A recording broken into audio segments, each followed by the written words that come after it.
Welcome to Story Tales. Please like this video and subscribe to Story Tales. I hope you enjoy the story. Let's begin. Morning light filtered through the floor-to-ceiling windows of Ethan Carter's penthouse apartment, casting long shadows across the polished hardwood floors. At 42, he had crafted his morning routine with the same precision that had built his tech empire. Every day began exactly the same way. Watching the sunrise from his 48th floor vantage point, while his imported coffee maker worked its magic, the automated blinds adjusted themselves, revealing Atlanta's sprawling skyline. Glass and steel towers stretched toward the morning sky, their windows reflecting the golden sunlight. 7 years ago, when he'd bought this penthouse, Vanessa had insisted on installing the smart home system. Every successful man needs a proper wake-up call, she'd said. Now, like everything else about their marriage, even that memory carried a bitter aftertaste. His bare feet made no sound on the heated floors as he walked through the living room. Modern furniture in shades of gray and black filled the space. Vanessa's choice, of course. She'd hired an interior designer who charged more than most people made in a month. Image is everything, she'd insisted. You're not just some startup guy anymore. The kitchen was his domain, though. While Vanessa had filled their home with expensive artwork and designer furniture, Ethan had invested in what mattered to him: a professional-grade coffee maker, top-of-the-line cookware, and a refrigerator that could probably launch a space shuttle. He'd grown up in a small town where his mother had taught him that quality tools were worth their weight in gold. The coffee maker hummed to life, greeting him with a rich aroma of freshly ground beans. He reached for his favorite mug, a simple ceramic piece, nothing fancy. Unlike Vanessa's collection of designer cups that gathered dust in the cabinet, this one served its purpose without pretense. It reminded him of his father's coffee mug, the one he'd drunk from every morning before heading to the factory where he'd worked for 30 years. Standing at the kitchen island, he scrolled through his emails on his tablet. His company's latest acquisition was making headlines. Carter Technologies continues explosive growth. The stock would jump again today, adding more millions to his net worth. 10 years ago, he'd been working out of his garage, surviving on ramen noodles and determination. Now his company employed over 5,000 people and had offices in 12 countries. The business news sites were already speculating about his next move. Some predicted another acquisition. Others suggested he might be planning to expand into artificial intelligence.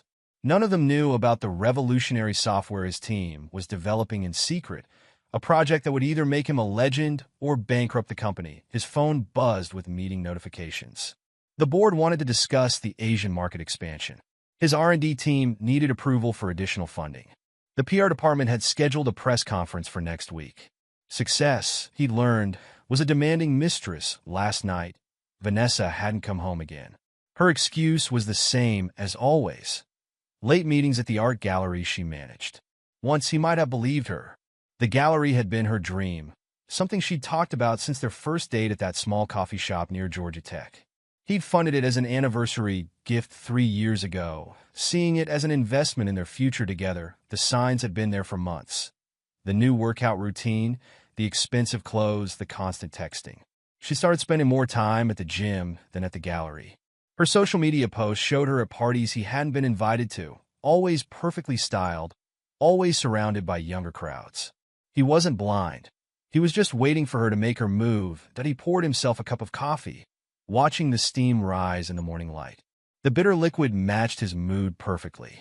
Success had taught him patience, the ability to wait for the perfect moment, to see the bigger picture while others focused on immediate gratification. In business, timing was everything. In life, he was learning.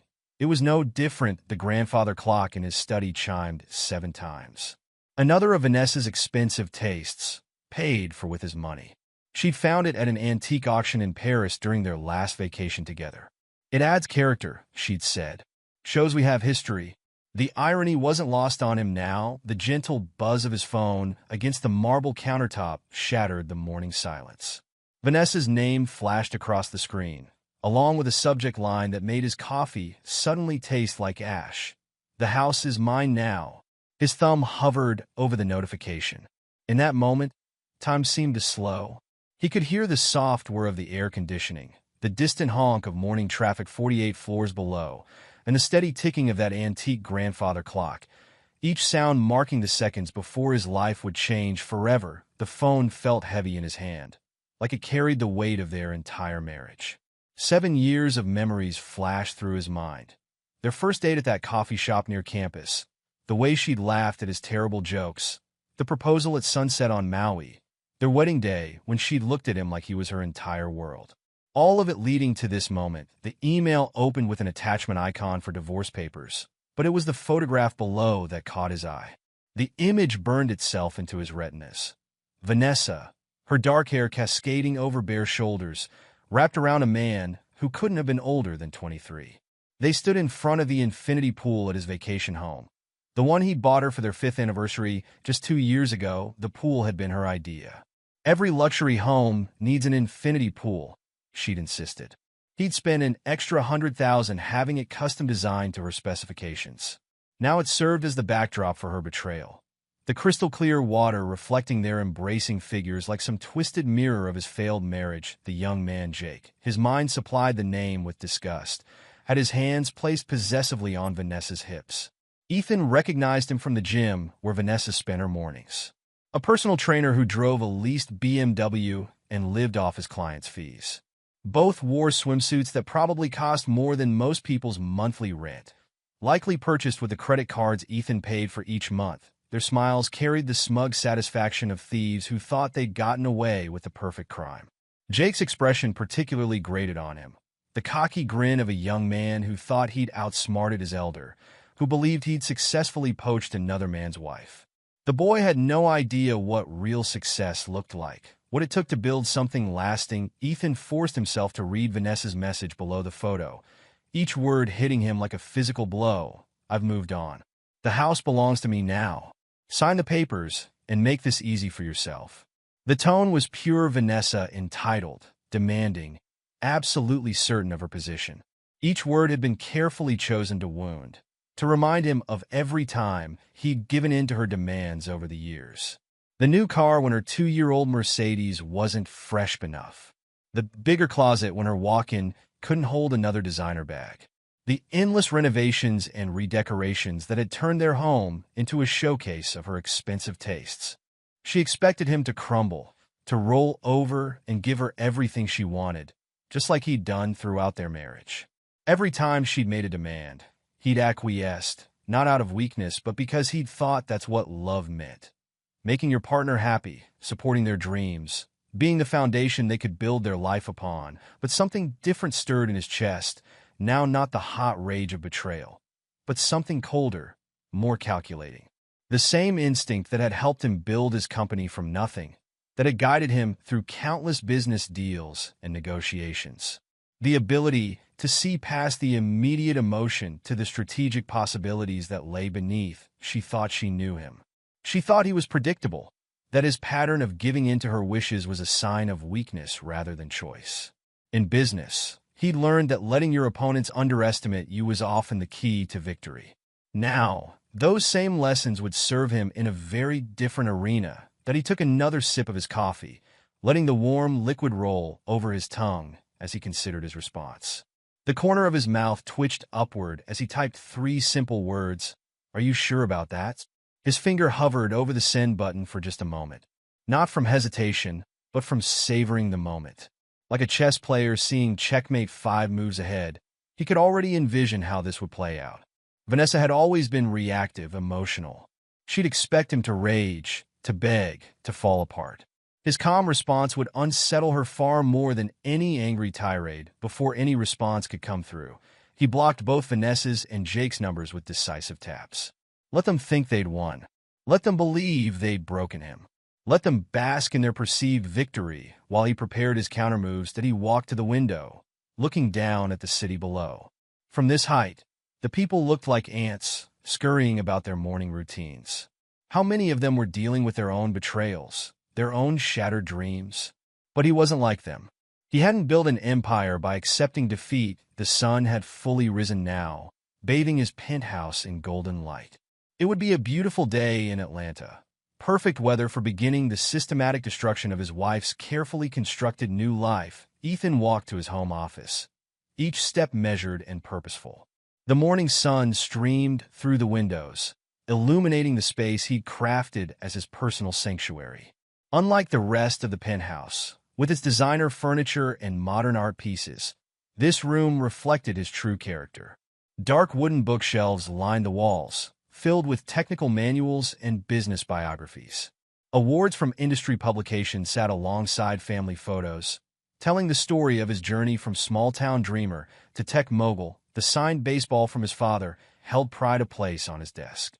It was his last gift before cancer took him, a reminder of simpler times when they'd watch games together on their old TV, his father teaching him about perseverance and integrity between innings. Success isn't about being lucky, his father would say. It's about being prepared when opportunity knocks. He settled into his leather chair, the same one he'd sat in when he'd signed his first $1 million contract. The irony wasn't lost on him. He'd bought it the day after his wedding, certain he was beginning the perfect life with the perfect woman. Vanessa had wrinkled her nose at it too, traditional for her taste, but he'd insisted on keeping it. One of the few times he'd stood his ground in their marriage, opening his laptop, he pulled up a folder of photographs. There was Vanessa on their wedding day, looking up at him with what he'd thought was love. The photographer had captured the moment perfectly. Her in her designer gown, him in his tailored tuxedo, both of them glowing with promise. Now he recognized her expression for what it was: ambition. She'd seen him as a stepping stone, a means to the lifestyle she'd always wanted. He clicked through more recent photos, watching their relationship deteriorate in pixels. Corporate events where she'd stood slightly apart from him, already creating distance. Charity galas where her smile seemed forced, her eyes wandering to other corners of the room. Weekend brunches where she'd been more focused on her phone than their conversation. The signs had been there the way she'd started posing differently for pictures, angling herself to catch the most flattering light. The new friends she'd made at her gym, all of them younger, hungrier for status and wealth. The constant social media updates from places he knew he hadn't taken her. Jake appeared in the background of several photos, always carefully positioned to look casual. A glimpse of him spotting Vanessa at the gym. Another of him chatting with her at a charity event. They must have thought they were being clever, building their affair in plain sight, while counting on Ethan's distraction with his business to keep him blind that a message notification popped up on his screen. Vanessa is trying to reach him through her work email. The subject line read, "Please, we need to talk." He deleted it without reading further. She'd had 7 years to talk to him, to be honest. Now it was his turn to act, and he pulled up the security feeds from his various properties. The vacation home's cameras showed movement. Vanessa and Jake enjoying their morning by his pool, drinking his expensive wine, acting as if they owned the place. His fingers tightened on the mouse, but he forced himself to remain calm. Patience had built his empire. Patience would serve his revenge. His phone buzzed again. This time it was Jake's number, probably borrowed from another phone since Ethan had blocked him. The voicemail notification blinked insistently. He played it, curious to hear what the boy would say. "Mr. Carter." Jake's voice held a forced casualness that didn't quite mask his nervousness. "I think we should talk man to man about this situation. Clear the air, you know? Call me back when you get a chance." Ethan deleted the message with a sneer. The audacity of this boy, thinking they could have a man-to-man talk about stealing his wife. But then, that was the arrogance of youth believing they could take whatever they wanted without consequences. Ethan pulled up his contacts and dialed Michael Reynolds' number.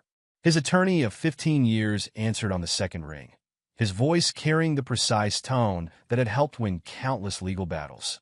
"Ethan, this is unexpected. Everything all right?" "Michael, I need you to clear your schedule for the next hour. We have some urgent matters to discuss." Ethan's voice remained steady, betraying none of the ice in his veins. "Give me 15 minutes to wrap up here. Your office or mine?" "Mine." "And Michael, bring everything you have regarding my prenuptial agreement and property holdings." "Everything." While waiting for his lawyer, Ethan pulled up the documentation for his vacation home. The purchase had been his idea, a surprise for their 5th anniversary. The property sat on 3 acres of prime lakefront land, with a boat dock and private beach. He bought it solely in his name, not out of distrust, but because he'd handled all their real estate transactions that way. Vanessa had never complained. She'd been too busy redecorating it with his money. The prenuptial agreement was even more interesting. He'd insisted on it not because he doubted their love, but because his father had taught him to always protect his assets. Love is beautiful, his father had said, but contracts are binding. The infidelity clause had been Michael's suggestion, a standard procedure for high-net-worth individuals, he'd said. Vanessa had signed it without much thought. Confident in her own faithfulness at the time, Michael arrived exactly 15 minutes later, his leather briefcase bulging with documents. His wire-rimmed glasses caught the morning sun as Ethan's secretary showed him in. At 62, Michael had the distinguished look of a man who'd spent decades in courtrooms and boardrooms, fighting battles with words and precedents instead of fists. "You look like you haven't slept," Michael observed, settling into the chair across from Ethan's desk. They'd known each other long enough to skip the pleasantries. "I received divorce papers from Vanessa this morning," Ethan replied, turning his monitor to show Michael the email. "Along with this charming photo of her and her new boyfriend at my vacation home." Michael leaned forward to examine the screen, his expression remaining professionally neutral despite the scandal before him. Years of handling wealthy clients' divorces had taught him to maintain his composure. "I see. And she's claiming ownership of the property? She seems to think it's already hers." Ethan's smile didn't reach his eyes. "I need to know exactly where I stand legally. Every detail, every option, every weapon in our arsenal." Michael opened his briefcase and extracted several folders, each labeled with meticulous care. The leather creaked as he spread the documents across Ethan's desk. "Let's review the facts systematically. First, the vacation home." He pulled out the property deed, his finger tracing the relevant lines. "Is solely in your name. There was never any transfer of ownership to Vanessa. And there never will be," Ethan added, his voice hard as steel. "Indeed." Michael produced another document, this one considerably thicker. "Now, regarding the prenuptial agreement. Section 7.3 clearly states that in the event of infidelity by either party, the offending party forfeits all rights to marital assets beyond what they brought into the marriage." He paused, adjusting his glasses. "Given that she's openly living in your house with her companion and has provided photographic evidence of the relationship, this works entirely in your favor." Ethan leaned back in his chair, processing the information. "So, she gets nothing, less than nothing, actually." Michael's tone carried the satisfaction of a man who took pride in his legal craftsmanship. "She'll be required to vacate any properties owned by you, return any gifts valued over $5,000, and forfeit any joint accounts or investments." He adjusted his glasses again. "The photo she sent you is essentially a confession. Combined with her living openly with this man in your property, we have an airtight case." "What about her gallery?" Ethan asked. Thinking of the business he'd funded for her, Michael flipped through another folder. "The gallery was established as a separate LLC, but you're the majority shareholder. You can remove her as manager at any time. The initial investment came from your personal funds, not marital assets. And if we gather more evidence, it would only strengthen our position. Though I'd say we already have enough to. I want everything, Michael." Ethan's voice cut through the air like a blade. "Every scrap of evidence, every possible advantage. I want to make absolutely certain that when we're done, she understands exactly how badly she miscalculated." Michael nodded slowly, understanding dawning in his eyes. He'd known Ethan long enough to recognize this mood, the same focused intensity that had made him such a formidable business opponent. "There are ways to gather additional evidence legally. The vacation home security system, for instance, is still connected to my private server," Ethan finished. "And I never gave her the access codes to disable it. That would be admissible in court, yes, as would any social media posts, text messages, or emails documenting the relationship." Michael made several notes in his legal pad, his handwriting precise and measured. "Would you like me to begin preparing counter-divorce papers? How quickly can you have them ready?" "I can have them prepared by this afternoon. We'll cite infidelity with evidence, request immediate evacuation of the property, and freeze all joint assets pending final settlement." Michael was already organizing his documents, sensing the meeting's conclusion approaching. "Would you like me to include a restraining order as well?" "No." Ethan's eyes remained fixed on his screen as thumbnail images from the security cameras populated his display. I want her to understand exactly who's responsible for what's about to happen to her life. After Michael left, Ethan spent several hours at his desk, methodically organizing his thoughts and plans. The sun tracked across the sky outside his window, but he barely noticed its passage. His phone kept buzzing, Vanessa trying to reach him through different numbers, through email, through any means she could think of. He ignored them all.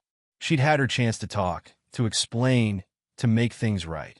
Now it was his turn to speak, and his actions would say far more than words ever could. His secretary buzzed in occasionally with updates about his company's daily operations.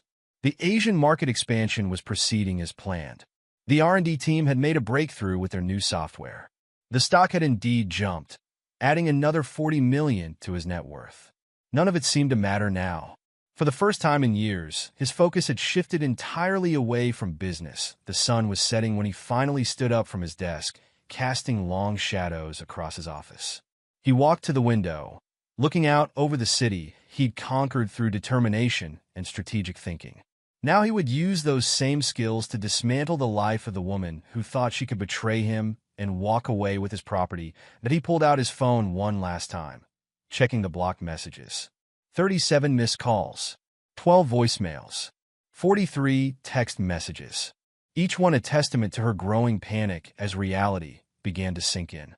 He played the latest voicemail, letting Vanessa's desperate voice fill his office. "Ethan, please.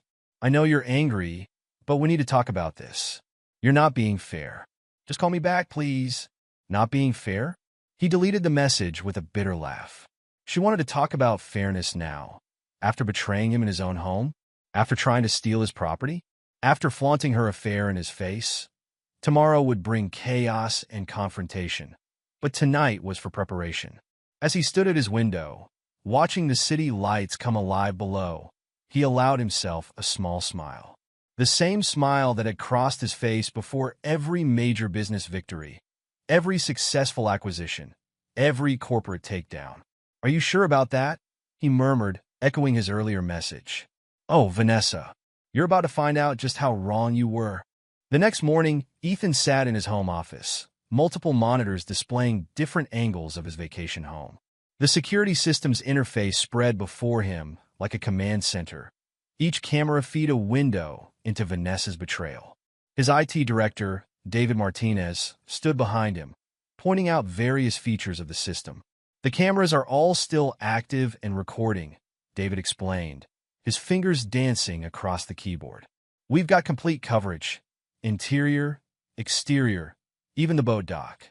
Everything uploads directly to our secure cloud storage." Ethan leaned forward, studying the pool area feed where Vanessa and Jake lounged on his expensive patio furniture. "Show me the bedroom cameras." "Yes, sir."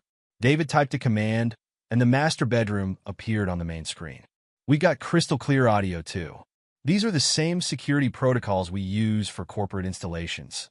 Can they disable any of this?" David shook his head, a slight smirk playing on his face. "Not without the master codes, which only you and I have. They probably don't even remember the cameras exist. Most people forget about security systems once they're installed. What about their phones? Their communications? The house Wi-Fi is still running through our network." David pulled up another screen of data. "Since Ms. Carter never changed her cloud passwords, we have access to everything they've uploaded while in the house." He hesitated, including some intimate videos Mr. Jake seems fond of recording. Ethan's jaw tightened. "Download everything. Every photo, every video, every message. I want it all properly documented and time-stamped." "Already done?" David handed him an encrypted hard drive. "I've organized everything chronologically. There's quite a collection of evidence here. Have they tried to access any of the house systems?" David nodded. "Ms. Carter attempted to change the security codes this morning. The system sent her a technical error message." He paused. "She also tried to access the home automation system, probably to check the cameras. That's when I implemented the restricted access protocols you requested." "Excellent." Ethan studied the feeds again. "What about their phones?" "Jake's been particularly careless. He's been uploading videos to his personal cloud, probably to show off to his friends. The metadata confirms they were all taken in your house." David pulled up a file directory. He even tagged the location in some posts. "Arrogant idiot," Ethan muttered. "Keep monitoring everything. I want to know the moment they realize something's wrong." About that, David checked his tablet. They just tried to order groceries for delivery. The system blocked their access to the gate controls. They'll have to manually let people in now. A small smile played on Ethan's lips. Good. Let's see how they handle their first taste of inconvenience. Later that afternoon, Michael Reynolds returned with a thick stack of documents. He spread them across Ethan's desk, each paper another nail in Vanessa's coffin. "The divorce papers are ready," Michael said, adjusting his glasses. "I've included everything we discussed, plus a few additional provisions I think you'll appreciate." Ethan picked up the first document. "Walk me through it." "We're citing irreconcilable differences and adultery," Michael explained, pointing to specific sections. "The evidence is overwhelming. Those security camera feeds alone would convince any judge, but combined with their social media posts and Jake's amateur filmmaking, we have an airtight case." "What about the house?" "That's the beautiful part." Michael pulled out another document. "We're filing for immediate eviction. Since she's openly living there with her paramour, we can argue she's trespassing on your private property." "And the timeline?" "The sheriff can serve the papers today. They'll have 24 hours to vacate the premises." Michael leaned back, satisfaction evident in his voice. "I've also included emergency motions to freeze all joint accounts and credit cards. The moment these are filed, her financial access will be cut off." Ethan nodded slowly. "What's our worst-case scenario?" "Honestly," Michael chuckled, "she doesn't have one. The prenup is ironclad, the evidence is overwhelming, and she's literally living in your house with her lover. The best she could hope for is dragging things out in court, but—" He tapped the financial documents. "Without access to your money, she can't afford a prolonged legal battle. She'll try to claim emotional distress, abandonment, something to gain sympathy. Let her try." Michael's confidence was absolute. No judge in Georgia is going to look kindly on a woman who cheats on her husband with a boy nearly half her age, lives openly in his property, then tries to claim victim status. Especially not with video evidence. What about Jake? Could he cause problems? The boy's a liability for her, not an asset. Every time he appears in court, he'll just remind the judge of the adultery. Michael sorted through more papers. "Besides, I had my investigator look into him. 3 failed businesses, massive student loans, and a history of dating wealthy older women. He's a gold digger, pure and simple." Ethan signed the papers with swift, decisive strokes. "Have these served immediately. I want them to receive them before dinner." "Already arranged." "The sheriff's deputy is standing by." Michael gathered the signed documents. "One more thing, I took the liberty of notifying the credit card companies. All her cards will be deactivated within the hour." "Perfect." Ethan stood and walked to the window. Time to show them what real power looks like. Evening descended on the vacation home as Ethan watched the security feeds from his office. David had set up a command center of sorts, with multiple screens showing different areas of the property. The largest display showed Vanessa and Jake by the pool, their carefree afternoon about to come to an abrupt end. "Sir," David called from his laptop, "the sheriff's deputy just passed the main gate. ETA, 3 minutes." Ethan leaned forward, watching the patrol car wind its way up the private drive. "Start the sequence we discussed." David's fingers flew across the keyboard. "Initiating shutdown protocols now."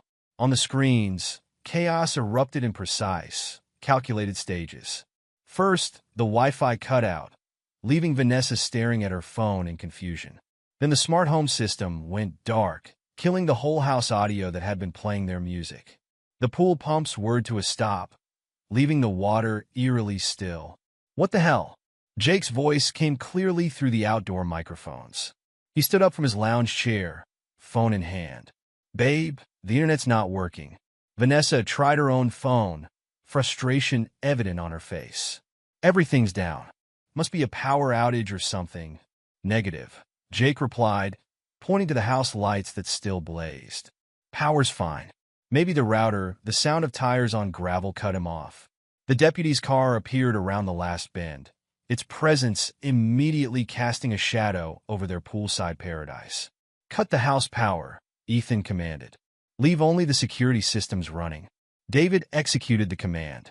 Every light in the three-story mansion went dark simultaneously, leaving only the setting sun to illuminate the scene that on screen, Vanessa stood frozen, watching the deputy approach.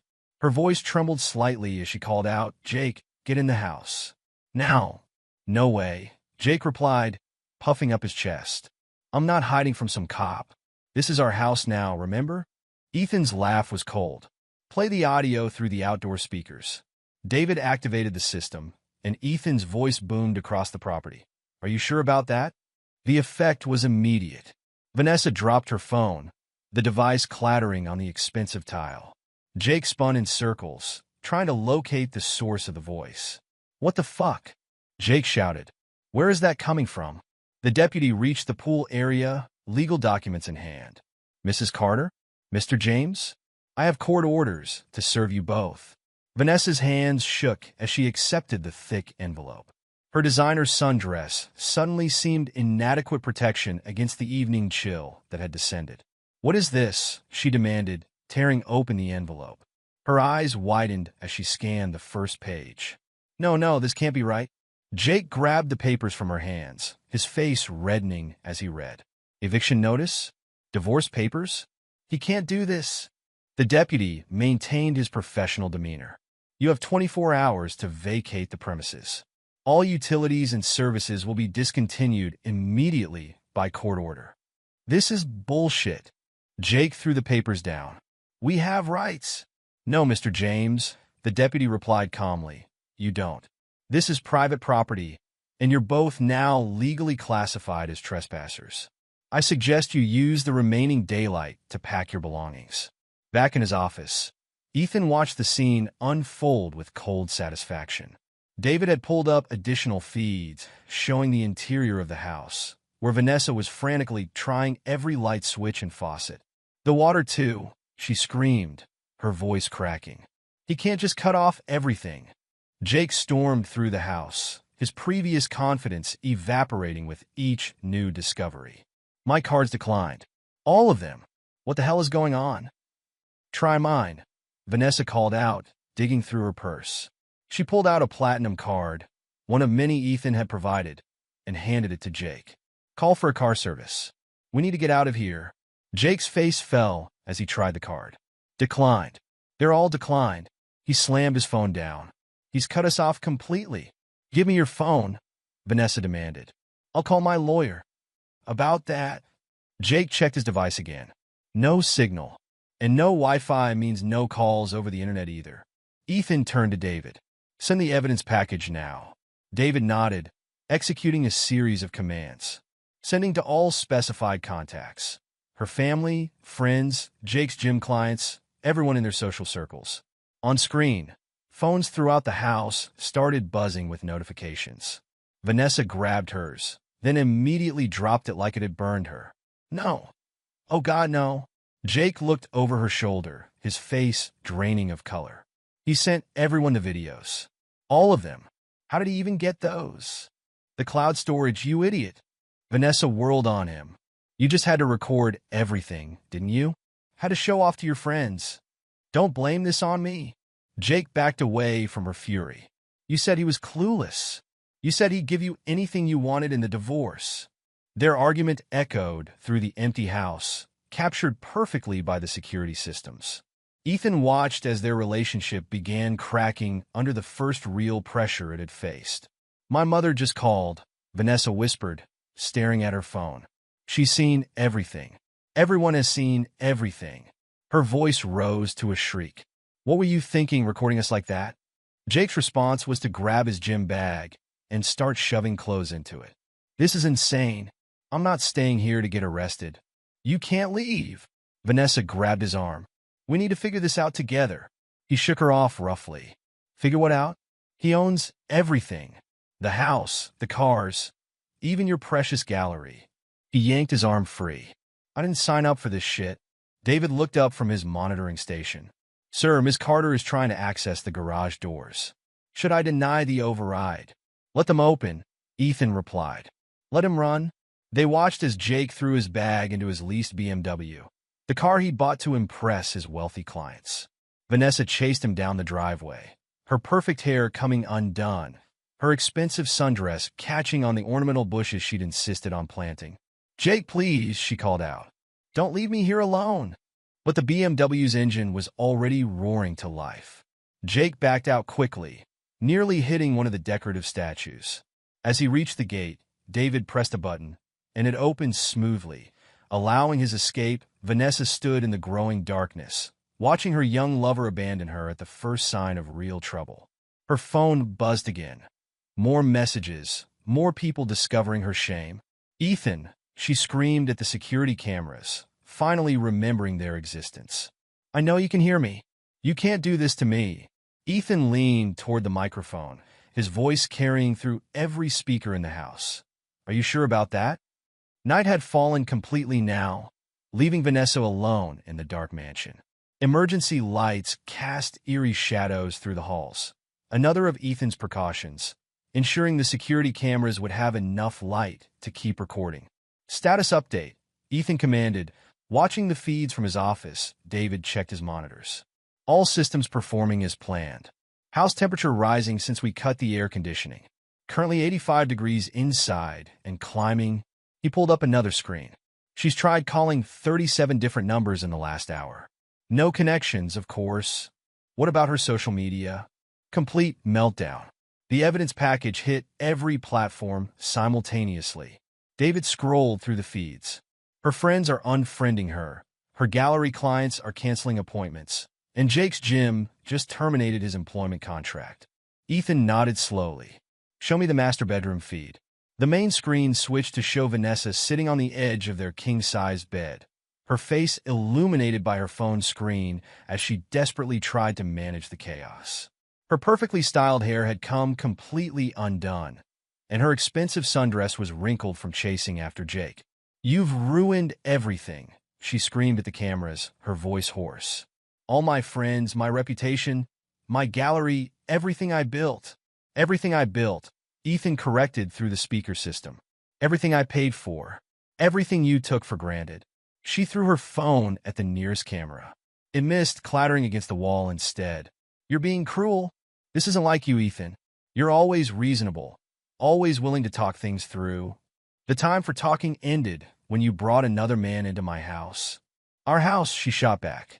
7 years of marriage means nothing to you? Ethan's laugh was cold enough to lower the temperature further. Check your prenup, sweetheart. Infidelity means you forfeit everything.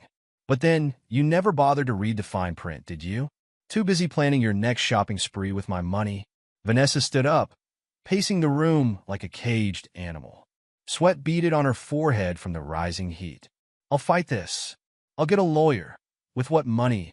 Ethan interrupted. Your cards are canceled. Your accounts are frozen. The gallery's assets are already being transferred to new management. He paused for effect. And your boyfriend just proved exactly how much he valued you by running away at the first sign of trouble. She collapsed back onto the bed, the fight draining from her. What do you want from me? I want you to understand exactly what you've lost. Each word carried the weight of absolute certainty. I want you to feel what it's like to have everything stripped away. To realize that every luxury you enjoyed, every privilege you took for granted, was because of my generosity. Please, she whispered, her voice breaking. We could talk about this. Work something out. Like how you work things out with Jake? The cameras caught her flinch at the name. How many times did you bring him here? How many videos did he make in my bed? Tears streaked her makeup now. It was a mistake. I was stupid. Please, Ethan. Save your performances for someone who still believes them. He nodded to David. Implement the final protocol. David pressed a series of commands. Throughout the house, every screen, from the smart home panels to the security monitors, lit up with the same message. Access denied property of Ethan Carter. Vanessa's phone buzzed one final time. She opened it with trembling fingers to find a single message. Are you sure about that? In his office, Ethan stood up from his command center. Tomorrow would bring the final confrontation, but tonight had accomplished exactly what he'd planned. He'd stripped away every shield, every comfort, every illusion of power she'd hidden behind. Monitor the feeds, he instructed David. If she tries to damage anything or leave the property, notify the police. He gathered his jacket, preparing to head home. Tomorrow, we end this in person. Yes, sir. David settled in for his night shift, multiple screens showing Vanessa's increasing isolation. Will you be flying down in the morning? First light, Ethan confirmed. I want to see her face when she realizes this was just the beginning. Through the cameras, they watched as Vanessa curled up on the massive bed, alone in the dark house that had once represented everything she'd thought she'd won. Her phone's screen flickered with endless notifications. Friends condemning her, family disowning her, her entire social world crumbling in real time. She played a game she didn't understand, against a man she'd underestimated. And now she was learning the price of that mistake. Tomorrow would bring the final confrontation. But tonight, in the dark and heat of her crumbling paradise, Vanessa Carter was learning her first lesson in consequences. Morning sunlight glinted off the wings of Ethan's private jet as it touched down at the local airport. He'd spent the night monitoring the security feeds, watching Vanessa pace through the darkened house like a ghost in her own paradise. Each hour had brought a new attempt to regain control, trying to override the security system, calling friends who now ignored her, even attempting to break into the electrical panel. Nothing had worked. In the back of his black SUV, Ethan reviewed the overnight footage on his tablet. His driver, Marcus, navigated the private road leading to the vacation home with practiced ease. Update. Ethan spoke into his phone, David's voice coming through the car's speakers. They're both still here, sir. Jake returned about an hour ago, trying to play hero. David's tone carried a hint of amusement. He's been ranting about lawyers and rights. Seems he Googled squatters' rights and thinks it applies. Show me. The tablet displayed multiple camera angles of the pool area. Jake stood there in his expensive workout gear, probably bought with one of the credit cards. Ethan had just canceled, gesturing dramatically while talking on his phone. Vanessa sat at the edge of the pool, her designer swimsuit replaced by wrinkled casual clothes, her usual perfect appearance noticeably disheveled. Audio. Ethan commanded that Jake's voice filled the car. Listen, man, you don't understand. This Carter guy, he's nobody. Just some tech nerd who got lucky. We can take him down in court, make him pay for harassment. He's been at it for 20 minutes, David reported. Called every lawyer in his contacts.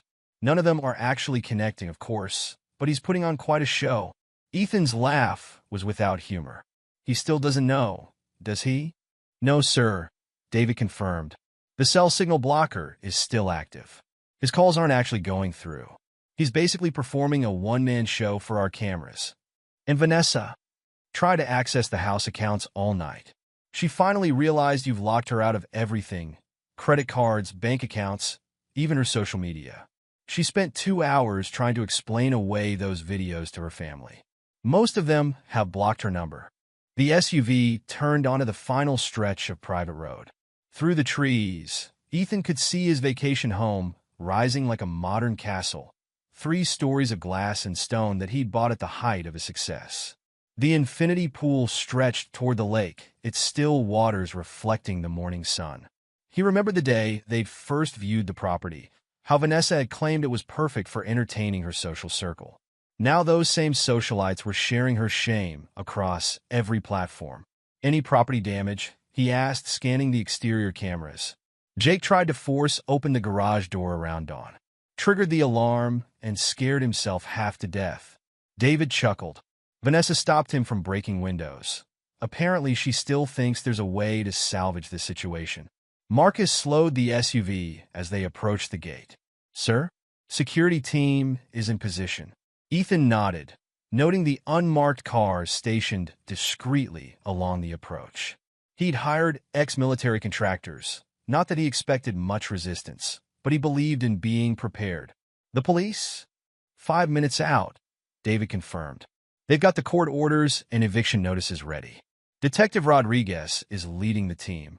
He handles most of our corporate security matters. Disable the gate lock, Ethan instructed, straightening his tie. Time to end this. The heavy iron gates swung open silently, revealing the curved driveway leading to his front door. Through the cameras, he watched Jake and Vanessa react to the sound, the young trainer trying to puff himself up while Vanessa's face drained of color. "Sir?" Marcus asked, stopping at the base of the front steps. "Would you like the security team to move in first?" "No." Ethan adjusted his cuffs. "Let them see exactly who's in control here." The morning air carried the scent of expensive landscaping flowers. Vanessa had insisted on importing from Europe, trees positioned for maximum aesthetic impact. All of it paid for with his money, just like everything else in her life. Now she'd learned the true cost. The SUV's tires crunched on the gravel driveway, the sound echoing across the manicured grounds. Through the windshield, Ethan watched Jake spin toward the noise, his phone still pressed uselessly to his ear. Vanessa stood up so quickly she nearly lost her balance. Her face paling as she recognized the vehicle, Ethan stepped out into the morning air, his tailored suit a stark contrast to Jake's gym wear. He adjusted his cuffs with deliberate slowness, letting them stew in their anticipation. Behind him, Marcus positioned himself discreetly, one hand inside his jacket where his security holster Saturday. "Stay in position," Ethan murmured to his security team through his earpiece. "Let's see how brave our young friend really is." Jake recovered first, puffing up his chest as he strode forward. His expensive running shoes squeaked slightly on the pool tiles, shoes Ethan recognized from Vanessa's recent credit card statements. "Well, look who finally showed up," Jake called out, his voice carrying a forced bravado. "Come to apologize for your childish games?" "Games?" Ethan's voice could have frozen the pool. "You're living in my house, spending my money, and you think this is a game? Your house." Jake's laugh was forced, his bravado already cracking around the edges. He gestured expansively at the property. "Looks like you lost, old man. Vanessa's leaving you, and half of everything is hers. That's how marriage works. Is that what she told you?" Ethan moved forward slowly, measuring each step. "Did she explain how prenuptial agreements work? Or were you too busy recording videos to worry about legal details?" Jake's face reddened. "You can't prove anything." "Actually," Ethan pulled out his phone, "I can prove everything. Would you like to see your greatest hits?" The pool scene was particularly ambitious. Though I have to say, the master bedroom videos showed a remarkable lack of creativity. "You bastard!" Jake started forward, but Marcus's subtle movement made him think better of it. "You've been spying on us?" "Spying?" Ethan's laugh was cold. "In my own house? With my own security systems? The ones you were too arrogant to even notice?" Vanessa finally found her voice, stepping between them. "Ethan, please. We can talk about this like adults." "Like adults?" He gestured to Jake. "Is that what adults do? Sneak around with personal trainers half their age? Record videos in other people's homes?" "Hey!" Jake stepped forward again, trying to use his height advantage to intimidate. "Watch how you talk to her." Ethan's focus snapped to Jake, his voice dropping to a dangerous whisper. "You have exactly 5 seconds to step back before I show you exactly how I deal with thieves in my home." "Or what?" Jake sneered, moving closer. "You'll call your lawyers? Hide behind more paperwork? Face it, you're just a rich nerd." Who the punch caught Jake completely by surprise. Ethan's fist connected with surgical precision, the impact carrying the force of years of high-end gym training. Jake stumbled backward, his arms windmilling as he lost his balance. His designer shoes slipped on the pool tiles, and he crashed into the water with a spectacular splash. Water exploded around him as he crashed through the surface, his phone flying from his hand to shatter on the pool deck. He came up spluttering, all pretense of confidence washed away along with his carefully styled hair. "You're crazy," Jake shouted, treading water. "I'll sue you for assault." "Sue me?" Ethan walked to the pool's edge, looking down at the floundering trainer. "With what money? Your gym membership sales? Or were you planning to use the credit cards I just canceled?" "This is assault." Jake tried to sound authoritative while dog paddling. "I'm calling the police."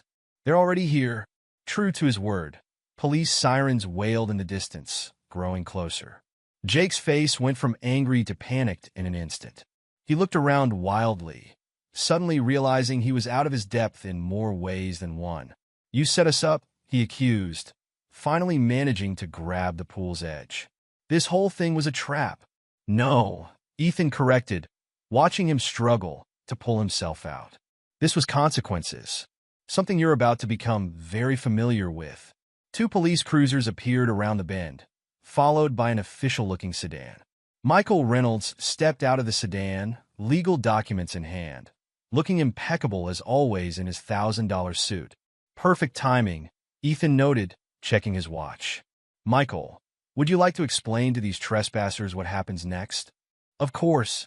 Michael adjusted his glasses, professional as ever. Mrs. Carter, Mr. James, you are both in violation of a court order to vacate these premises. The officers are here to escort you from the property. Jake stood dripping on the pool deck, his expensive workout gear now thoroughly ruined.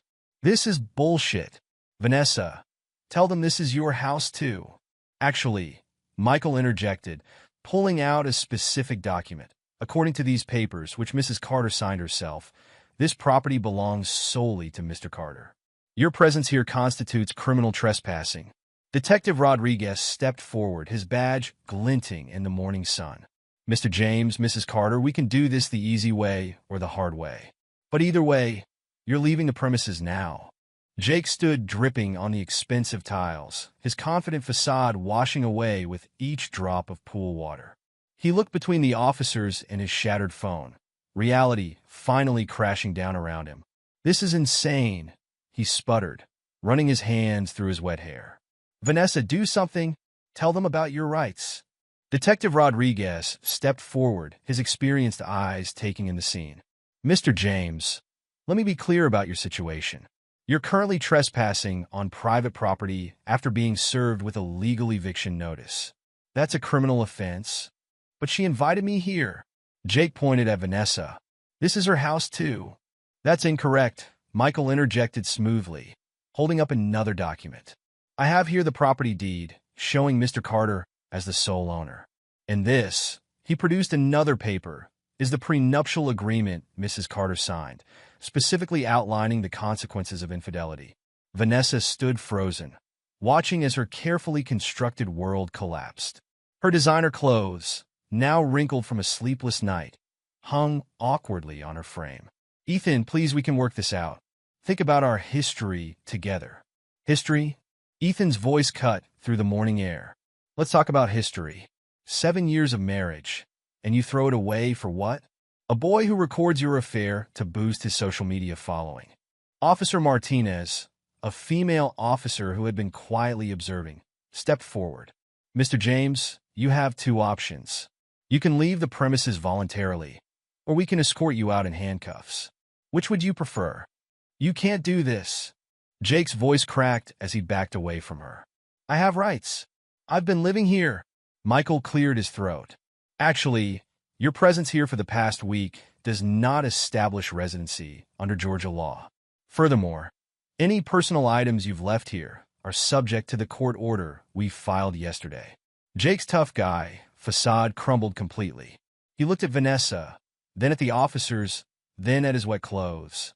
Water dripped onto the Italian tiles Vanessa had insisted on importing at tremendous expense. This is your fault, he spat at Vanessa, his true colors finally showing. You said he was a pushover. You said this would be easy. Easy? Ethan laughed coldly. Did you really think I built a tech empire by being a pushover? That I succeeded in the most cutthroat industry in the world by being weak? Detective Rodriguez moved closer to Jake, his hand resting casually on his belt. Sir, you need to make a decision now. Leave willingly, or we'll assist you. Jake took one last look at Vanessa, but there was no loyalty in his eyes, only anger and fear.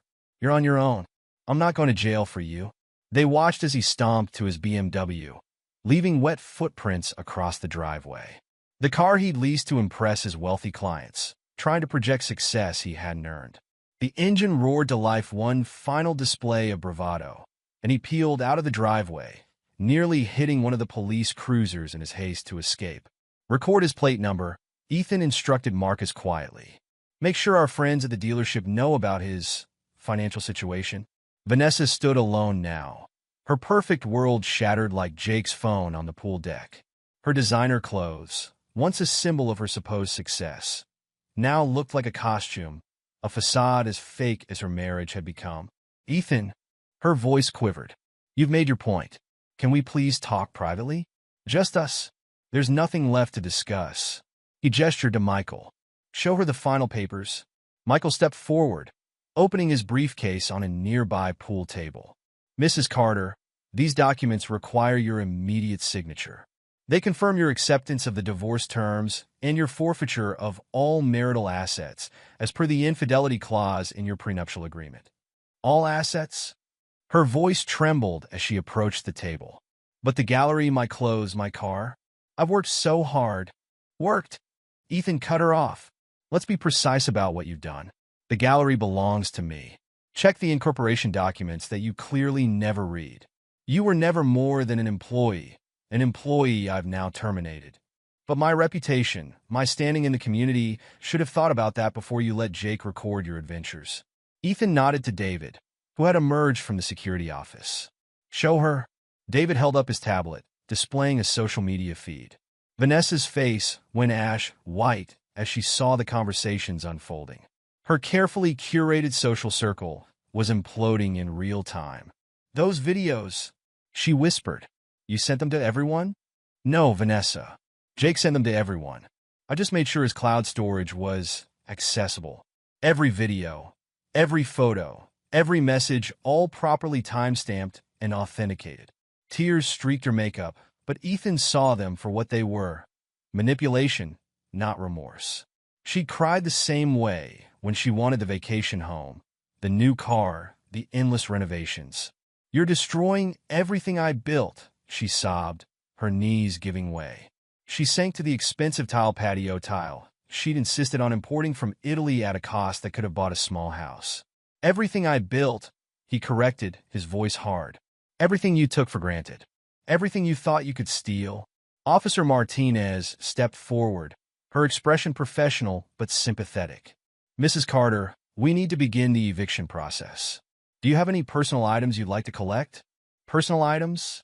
Vanessa looked wildly around at the massive house. This is all mine. Everything here was purchased during the marriage, Michael interjected smoothly. As per the prenuptial agreement you signed, all marital assets remain with Mr. Carter due to your documented infidelity. I'll sign anything, she pleaded, turning back to Ethan. Just don't leave me with nothing. Where am I supposed to go? That's not my concern anymore. He checked his watch. You have 10 minutes to collect any premarital possessions. Officer Martinez will escort you. 10 minutes. She looked frantically at the 3-story mansion.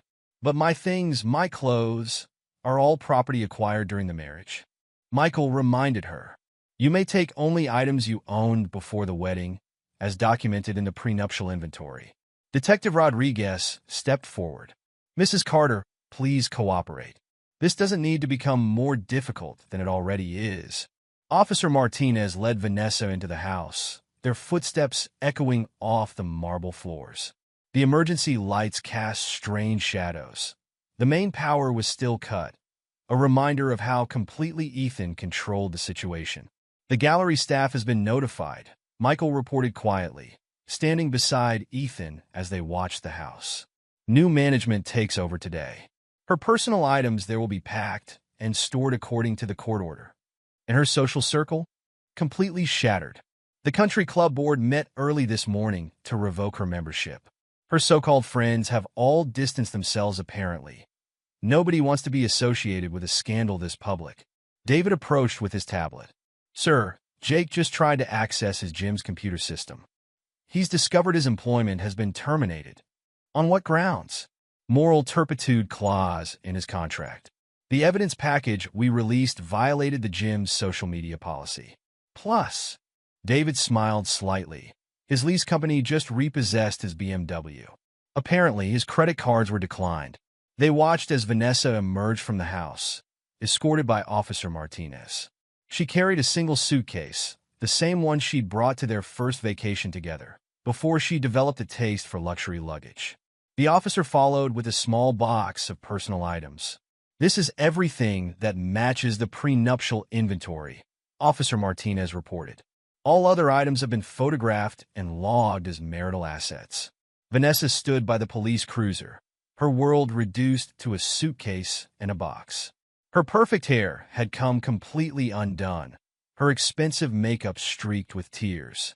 She looked nothing like the polished socialite who had sent him divorce papers just days ago. "Is this really how you wanted to end?" she asked, her voice small. 7 years together. Thrown away?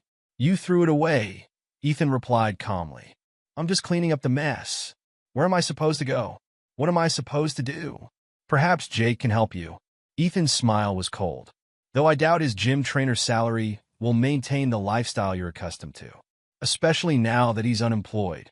They watched as Officer Martinez helped her load the meager belongings into a patrol car. She'd have to be driven to a hotel, since her car technically belonged to Ethan. Even her phone would be deactivated once she left the property. As she sat in the back of the police cruiser, Vanessa looked back at the house one last time. "I never thought you could be this cruel." "Cruel?" Ethan's smile never wavered. "No, this is justice. You played a game you didn't understand with a man you underestimated. These are simply the consequences of your choices." The police cruiser pulled away, taking Vanessa out of his life forever. Michael gathered his documents, preparing to leave. "Will she try to fight this?" Ethan asked, though he already knew the answer. "She can try," Michael replied, closing his briefcase.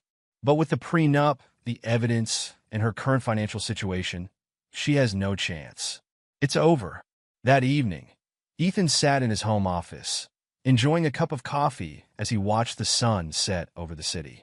The day's events had played out exactly as he'd planned, a strategy executed with the same precision that had built his empire. His phone buzzed with a final report from David. All security systems reset. Her codes have been purged. The house is clean. On his desk, various reports detailed the aftermath of his counterattack. The gallery's ownership transfer was complete. The vacation home's utilities had been restored. Jake's gym had issued a public statement distancing themselves from the scandal. Every piece had fallen perfectly into place that he opened his laptop, navigating to his email. There, in his blocked folder, was one last message from Vanessa, sent from a public computer at the budget hotel where the police had dropped her off. The subject line read, "Please, one last chance." Ethan smiled, remembering his own message that had started this whole thing. His fingers moved across the keyboard, typing 3 familiar words. "Are you sure about that?" He hit send, then permanently deleted her email address from his system. On his desk, the coffee steamed in his simple ceramic mug, the same one he'd been using when he'd received her divorce demands just days ago. Some men might have felt remorse, might have wondered about forgiveness or second chances. But Ethan Carter hadn't built his empire by being weak, and he hadn't maintained it by being foolish. In business and in life, there were winners and losers, and he'd never had any intention of being the latter. But he took a final sip of his coffee, savoring the bitter taste of victory. Outside his window, Atlanta's skyline glittered in the gathering darkness. A kingdom he'd built through determination and cunning. A kingdom that would never be divided.